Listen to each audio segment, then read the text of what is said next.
ராணிப்பேட்டை மாவட்டம் சோளிங்கர் அருகே விளைநிலங்களுக்கு நடுவே சேதமடைந்து அபாயகரமான நிலையில் காட்சியளிக்கும் மின் கம்பங்களை அகற்ற வேண்டும் என விவசாயிகள் கோரிக்கை விடுத்துள்ளனர். சோளிங்கர் அடுத்த தலங்கை பகுதியில் நூற்றுக்கணக்கான ஏக்கரில் விவசாயிகள் நெல், கரும்பு, பருத்தி, காய்கறி சாகுபடி செய்து வருகின்றனர். விவசாய நிலங்களுக்கு மின்சாரம் எடுத்து செல்லும் வகையில் அமைக்கப்பட்ட மின் கம்பங்கள் சேதமடைந்து அபாயகரமான நிலையில் காட்சியளித்து வருகிறது. அவற்றை மின்வாரியத்துறையினர் உடனடியாக அப்புறப்படுத்தி புதிய கம்பங்களை அமைக்க நடவடிக்கை எடுக்க வேண்டும் என விவசாயிகள் கோரிக்கை வைத்துள்ளனர்.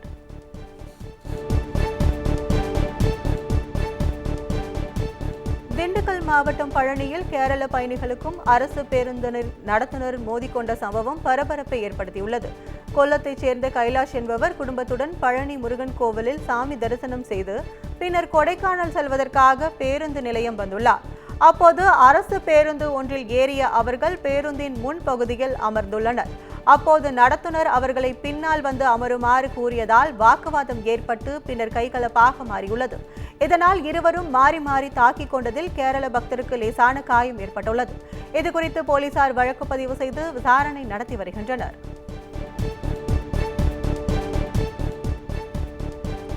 திண்டுக்கல் மாவட்டம் நத்தம் அருகே நடைபெற்ற மீன்பிடி திருவிழாவில் பலருக்கும் மீன்கள் கிடைக்காததால் ஏமாற்றத்துடன் வீடு திரும்பினர். சானார்பட்டி அருகே உள்ள 20 ஏக்கர் பரப்பளவில் உள்ள கிழவன் குளத்தில் ஆண்டுதோறும் கண்மாயில் நீர் வற்றியவுடன் மீன்பிடி திருவிழா நடத்துவது வழக்கம். அந்த வகையில் நேற்று மீன்பிடி திருவிழா நடைபெற்றது. இதில் 100க்கும் மேற்பட்டோர் கலந்து கொண்டு ரோகு, பாப்லெட், குரவை, புல்லுக்கெண்டை உள்ளிட்ட பல்வேறு வகையான மீன்களை போட்டி போட்டு பிடித்தனர்.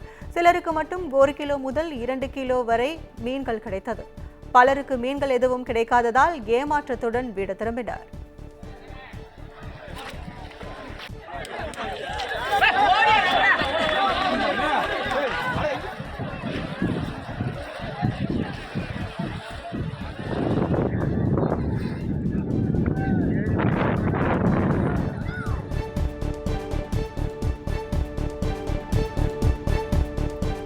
வேலூர் மாவட்டம் ஒடுக்கத்தூர் அருகே விபத்தில் முதியவர் உயிரிழந்ததை கண்டித்தும் வேகத்தடை அமைக்க கோரியும் பொதுமக்கள் சாலை மறியல் போராட்டத்தில் ஈடுபட்டனர்.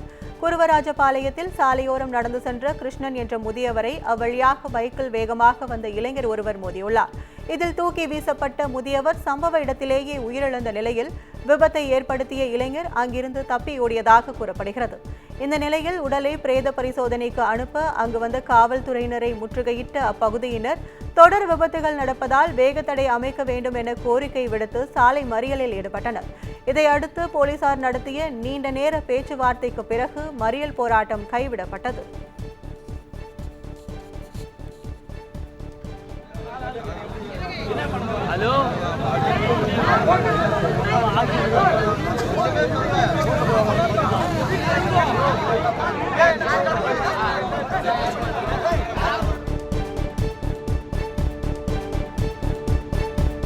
ராமநாதபுரம் மாவட்டம் சாயல்குடி அருகே பதநீரை காய்ச்சிய போது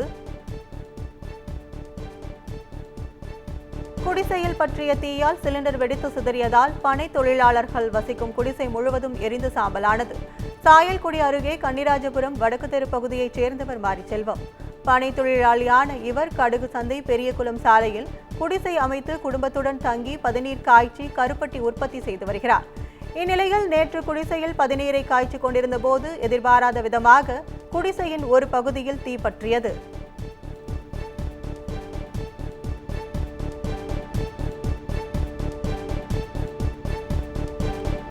இதனால் அங்கு வைத்திருந்த சிலிண்டர் பயங்கர சத்தத்துடன் வெடித்து சிதறியது. இதில் குடிசை முழுவதும் எரிந்து சேதமடைந்தது. இச்சம்பவம் குறித்து போலீசார் விசாரணை நடத்தி வருகின்றனர்.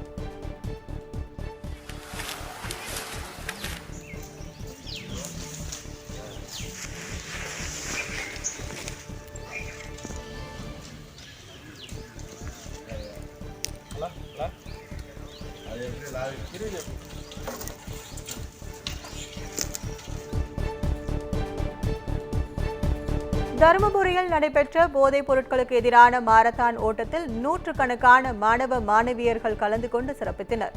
தருமபுரி மாவட்ட காவல்துறை மற்றும் மாவட்ட தடகள சங்கம் இணைந்து போதைப் பொருள் மற்றும் கள்ளச்சாராயம் அரசால் தடை செய்யப்பட்ட போதைப் பொருளுக்கு எதிராக பொதுமக்களிடையே விழிப்புணர்வை ஏற்படுத்தும் வகையில் இந்த மாரத்தான் போட்டி நடைபெற்றது. தருமபுரி மாவட்ட விளையாட்டு மைதானத்தில் இருந்து துவங்கிய மாரத்தான் ஓட்ட பந்தயத்தை மாவட்ட காவல் கண்காணிப்பாளர் ஸ்டீபன் ஜேசுபாதம் கொடியசைத்து துவக்கி வைத்தார்.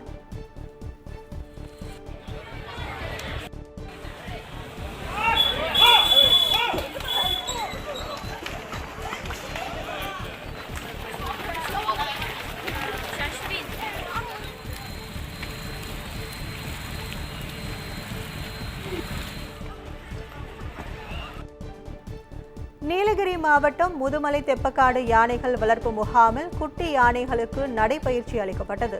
மருதமலை மேற்கு தொடர்ச்சி மலைப்பகுதியில் கடந்த 9ஆம் தேதி தாயை பிரிந்த 4 மாத குட்டி யானை மற்றும் ஈரோடு சத்தியமங்கலத்தில் தாயை பிரிந்த ஒரு குட்டி யானை, பெரியநாயக்கன் பாளையத்தில் தாயை பிரிந்த குட்டி யானை என 3 குட்டி யானைகள் முகாமில் பராமரிக்கப்பட்டு வருகிறது. இந்த நிலையில் தெப்பக்காடு யானைகள் முகாமில் நேற்று குட்டி யானைகள் பாகனுடன் நடைபயிற்சி மேற்கொள்ளப்படுகிறது. குட்டி யானைகளுக்கு தாய்ப்பால் இல்லாததால் நோய் எதிர்ப்பு சக்தியின்றி பாதிக்கப்படும் என்பதால் 24 மணி நேரமும் கால்நடை மருத்துவர்களால் கண்காணிக்கப்பட்டு வருவது குறிப்பிடத்தக்கது.